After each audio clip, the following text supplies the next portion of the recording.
Creo que hemos hablado de la anatomía, hemos hablado de la norma jurídica y pues, nos faltaría hablar de ese giro semiótico trascendental. ¿Cuál es su estructura? Excelente pregunta. Pues bien, precisamente este giro semiótico trascendental es lo que me va a distinguir del positivismo decimonónico afrancesado, del positivismo alemán, siglo XVIII, siglo XIX, y me va a distinguir del neoconstitucionalismo que es propio de la filosofía de la modernidad. Eso es lo que me va a distinguir de todos estos movimientos filosóficos por este giro semiótico trascendental. Y aquí surge la pregunta, entonces, ¿pero qué entiendes por semiosis? ¿Qué entiendes por semiótico? Pues bueno, esta semiótica no la pude haber llevado, yo nunca estudié filosofía, yo siempre he sido un autodidacta donde estudié por mí mismo la filosofía y toda la filosofía del conocimiento, la ciencia. Y uno de los grandes autores con los que me vine a topar en este estudio de la filosofía del conocimiento es un autor que se llama Charles Sanders Peirce. Charles Sanders Peirce es un maestro de Harvard que no tuvo mucha influencia en su tiempo porque la influencia en su tiempo pues fue kantiana, pero todos eran kantianos porque seguían la filosofía alemana continental y pocos entendían la filosofía peirciana de la semiótica trascendental. Aquí algo importante, Peirce no es abogado ni es filósofo, Peirce es matemático y químico. Entonces dirán, ¿cómo tomaste un matemático y químico para construir toda una hermenéutica jurídica? Pues eso es aquí lo interesante y lo que tienen que comprar mi libro. Pero les puedo decir de entrada que con Charles Sanders Peirce para construir toda su semiótica trascendental, que nunca le llamó semiótica trascendental, Charles Sanders Peirce le llamó a su libro, a sus obras, que no tiene un libro sino muchos se llaman collected papers, escriben como cualquier científico en sus obras, le llamó pragmatismo. Primero le llamó pragmatismo a su obra. Esta obra le llamó pragmatismo no porque sea el pragmatismo norteamericano común, sino le llamó pragmatismo porque no quería que le robaran, eso es en serio, le robaran su obra. Y le robaron su obra, de hecho, muchos de Quine, James, otros filósofos norteamericanos le robaron sus ideas, pero él se reía porque ese fue el principio de su obra, ya después de cambio le llamó pragmaticismo. Bien. Y en ese pragmaticismo da un giro, también le da un giro él, donde estudiando Aristóteles, esto es curioso, Charles Sanders Peirce estudió Aristóteles para construir toda su obra semiótica trascendental, ya ahora sí estudiando Aristóteles, y en vez de tomar las categorías como Aristóteles, las categorías aristotélicas, entre ellas la más importante, sustancia, y Charles Sanders Peirce únicamente toma primeridad, segundidad y terceridad. A través de esas únicas tres categorías, ahora sí construye todo su giro semiótico trascendental. Y a través de ese giro semiótico trascendental, advirtiendo precisamente cómo no son las importantes las categorías aristotélicas, yo construyo también precisamente todo este giro en el derecho. Nadie en el mundo lo ha hecho. Únicamente, según yo tengo conocimiento, que hay una autora en Miami que se llama Susan Hack, que es la única que lo hizo apenas este año. Bien. Pero tú le antecediste. Yo le antecedí precisamente este giro semiótico trascendental. Vamos a ver cómo, si se va entendiendo a nivel mundial este giro semiótico trascendental. Y también ocupé la estrategia de Peirce para que no lo robaran. Primero le llamé de otra forma al libro. Bien. Y ya después ahora sí le ponemos nombre y apellido, que es el de Charles Sanders Peirce, que es el de giro semiótico trascendental. Me llevaría mucho tiempo explicar en qué consiste el giro semiótico trascendental y cómo Charles Sanders Peirce rebasa al propio Aristóteles. Ya para que algún filósofo que me esté escuchando, ya para entender cómo es que rebasó a Aristóteles, pues Aristóteles es de los grandes entre los grandes. Bueno, pues Charles Sanders Peirce lo supera. Nada más y nada menos estamos hablando de un autor que superó a Aristóteles. Bien. Entonces, ese mismo giro semiótico que hace Peirce lo tomamos, pero ahora a la hermenéutica jurídica. Y entonces, para que... O sea, lo vas adecuando al tema. Lo adecua precisamente a la interpretación jurídica, exactamente. Para que ustedes lo entiendan, pues tienen que comprar el libro y entender precisamente cómo se aplica toda esta hermenéutica peirciana al derecho. Bien. ¿Y de qué manera puede aterrizar ya tu postura aquí de esta semiótica trascendental en la cultura mexicana, en el derecho mexicano? Ya nos has hablado sobre que hay jurisprudencias, ya han retomado también, y hay coincidencia entre tu punto de vista y el punto de vista del ministro Pardo Rebolledo, desde el punto de vista pragmático, pero en la ciencia del derecho nacional, ¿cómo podría aplicar? En la praxis jurídica, muy buena pregunta. En la praxis jurídica podemos advertir cómo los textos normativos que están en la Constitución, en las convenciones internacionales, esa no es la norma jurídica. Ese va a ser un texto donde va a llegar un intérprete y el intérprete a través de ese texto va a poder construir principios o va a poder construir reglas. Nada más un ejemplo, porque cito de varias materias, cito penal, cito civil, cito electoral, cito tributario. Nada más un ejemplo lo tenemos en la materia penal en el artículo 20. ¿Qué establece el artículo 20? Entre tantas cosas, pues lo que se llama presunción de inocencia. Bien. La presunción de inocencia, esta es la porción normativa del artículo 20. Bien. Tenemos entonces aquí, vamos a poner el artículo 20 es el texto, la porción normativa, en medio un intérprete, y el intérprete va a construir la norma. Me dice, bueno, pues ¿cómo me va a construir la norma? Ya está establecida. Ah, ok, sí, ya está establecida, pero esa disposición normativa te va a poder servir como en la semiosis, como principio o como regla. Esto también ya lo ha dicho la Corte, nada más que no le llamó, volvemos a lo mismo, porque ni siquiera ellos saben que estaban haciendo semiótica la Corte, le llamó un derecho poliédrico. Bien. Seguramente usted debe saber, Sí, claro. doctor, este derecho poliédrico, porque dice la Corte, la presunción de inocencia puede trabajar como principio Como regla. o puede trabajar como regla. Trabaja como principio, dice la Corte, dice, el principio de presunción de inocencia es un derecho universal que se traduce en que nadie puede ser condenado si no se comprueba plenamente el delito que se le imputa y la responsabilidad penal en su comisión, lo que significa que la presunción de inocencia la conserva el inculpado durante la secuela procesal hasta que se dicte sentencia definitiva con base en el material probatorio existente en los autos. Ahí funciona ese artículo 20 como principio, pero también puede funcionar ese mismo texto sin moverle un solo punto, sin moverle una sola coma, sin moverle una sola palabra, es decir, sin mover la sintaxis, sin mover la semántica. Te puede servir como principio o para la construcción de reglas. ¿Cuáles son las reglas? Pues ha dicho la Corte también, como regla de trato procesal, como regla probatorio y como estándar de probatorio o regla del juicio. Entonces vemos en la praxis cómo precisamente una misma disposición normativa, el intérprete puede construir principios o puede construir reglas. Bien. ¿Qué es eso? Semiótica. Bien.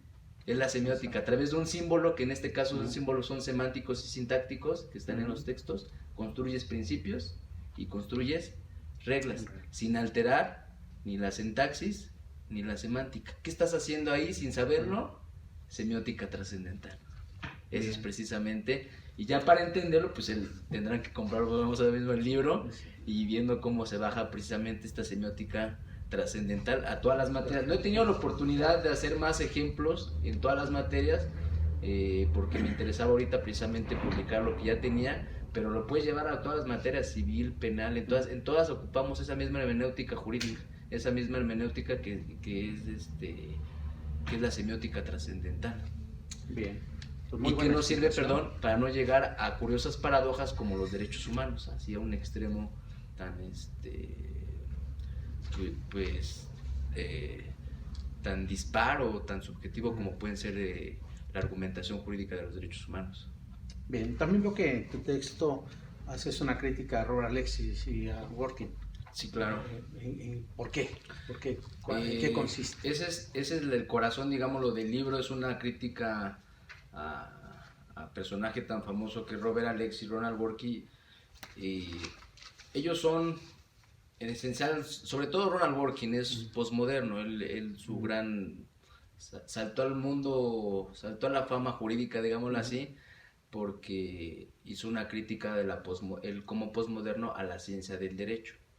Y precisamente esa fue su gran virtud de él, y tiene bastantes cosas interesantes porque hizo una crítica al positivismo jurídico decimonónico que teníamos nosotros los juristas. Ese fue su gran aporte, pero también cayó en el extremo de pensar, volvemos a lo mismo, que se tenía que destruir para entender un mejor derecho todo el positivismo y todo, entendiendo positivismo como dogmáticas o doctrinas, y que además que el derecho iba a funcionar únicamente con principios y no con reglas.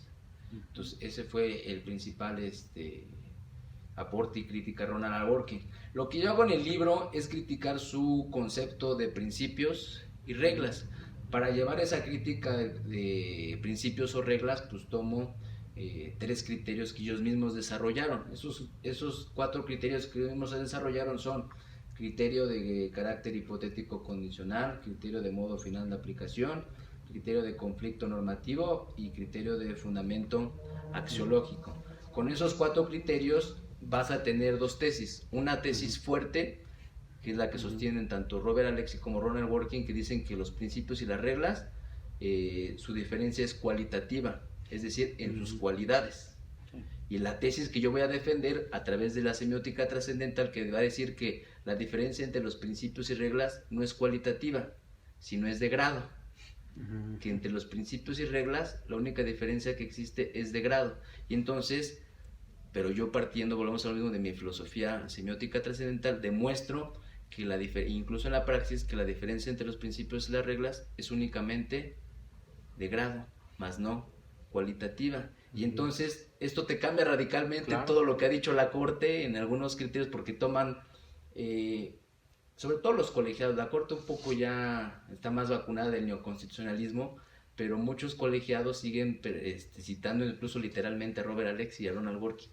Y tú ves los criterios, las ejecutorias de estos colegiados se citan literal, sin más dudas, sin criticarlo, sin nada, citan en forma literal a Robert Alexy. Ya han caído en el error, nada más por poner un ejemplo, diciendo que los principios son morales y las reglas no tienen un carácter axiológico, y que únicamente los derechos humanos tienen una moralidad y las reglas no. Y entonces, como va a advertir el lector con la lectura del libro, va a advertir que tanto las reglas como los principios tienen una moral inmersa. Bien. Entonces, eso es lo interesante también, otro punto muy interesante. Bueno, pues muchas razones por las cuales adquirir el libro y leerlo, sobre todo, ¿no? Porque sí, y me gustaría desarrollarlo más, pero nos llevaríamos mucho más tiempo. Y bueno, como una última, entonces en ese caso, en la praxis jurídica nacional, ¿cómo está? Unos ejemplos que tengas. El ejemplo era precisamente uno de esos ejemplos en materia penal, el principio de presunción de inocencia, que trabaja como principio y como regla, pero lo tenemos también, por ejemplo, en el artículo 31, fracción cuarta de la Constitución. Toda la dogmática tributaria se construye a partir del 31, fracción cuarta de la Constitución. De hecho, ese artículo fue a mí el que me llevó a escribir y tratar el tema de investigación sobre principios y reglas y sobre anatomía de la norma jurídica. Porque, ¿qué pasaba con ese artículo 31, fracción cuarto, que regula todo lo referente en materia tributaria? Yo le preguntaba a mis maestros de Derecho Fiscal, y les hacía esta pregunta: ¿el artículo 31, fracción cuarta, es un principio o es una regla? Y los maestros de Derecho Fiscal, al no saber filosofía, pues me decían, no sé de qué me estés hablando. La importancia de la filosofía.